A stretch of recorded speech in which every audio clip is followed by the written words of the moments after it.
എന്നതാടി മോളെ? സണ്ണിച്ചായനോട് പറ, നിന്റെ മുഖം എന്താടി വല്ലായിരിക്കുന്നേ? ഒന്നുമില്ല. പിന്നെ നിന്റെ ലവ് ഫെയിലർ ആയ മോളെ? അതൊന്നുമല്ല. എന്നതായാലും നീ സണ്ണിച്ചായനോട് പറ. ഇവൻ എന്നോട് മിണ്ടിയിട്ട് 2 ദിവസമായി സണ്ണിച്ചായ.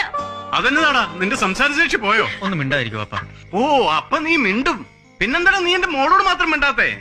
അവളെ എന്നോട് പിണങ്ങി നടക്കുന്നത്. അത് ഇന്ന് വൈകിട്ട്.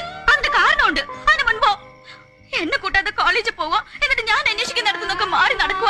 ഞാൻ എന്ത് ചെയ്തിട്ടാ? നീ തന്നെയല്ലേ എന്നെ ഒന്നിനാലും പ്രകാശിനോട് സിനിമയ്ക്ക് വിട്ടത്?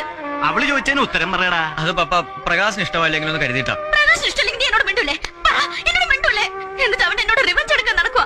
എന്നെ മൈൻഡ് ചെയ്ത് വർഷയുടെ കൂടെ കാറി കയറി പോവാ, ഐസ്ക്രീം പാർലറിൽ ഒരുമിച്ചിരുന്ന് ഐസ്ക്രീം കഴിക്കുക. അതേതാ പുതിയൊരു കഥാപാത്രം ഇതിനിടയിൽ? വർഷ ഇവന്റെ ഒരു ആരാധിക. പ്രേമം തലയ്ക്ക് പിടിച്ച് പുറകെ നടക്കുക. കണ്ടോ എല്ലാം ഇവള് എന്നെ ഉണ്ടാക്കി വെച്ചിട്ട് നിനക്ക് എന്താ വർഷ പ്രേമിച്ചാലെന്ന് പറഞ്ഞ് എന്നെ ഇളക്കിയതാരാ? ഇനിയിപ്പോ ഞാൻ പ്രേമിക്കാൻ പോവാ. പ്രേമിച്ചോ? പ്രേമിക്കേണ്ടത് ആരാ പറഞ്ഞത്? നിർത്ത മതി. കാര്യമൊക്കെ ഇപ്പൊ ഞങ്ങൾക്ക് മനസ്സിലായി. അവൻ ഇവളെ പ്രേമിക്കുക, ഇവൻ അവളെ പ്രേമിക്കുക. ചേടാ, ഇത്രയും കാലം എന്റെ മാന്യന്മാരുടെ ഇടയില്ലാത്തൊരു സബ്ജക്റ്റ് ആയിരുന്നല്ലോ ഈ പ്രേമം. നിങ്ങൾക്ക് ഇത് എന്ത് പറ്റി? എല്ലാത്തിനും കാരണം ഈ മേനോൻ സാറാ. ശുക്രിയ.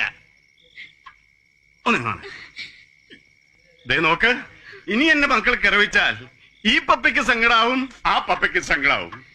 ഇനി എന്റെ മക്കൾ പിണങ്ങിയാൽ ഈ മമ്മിയും കരയും, ആ മമ്മിയും കരയും.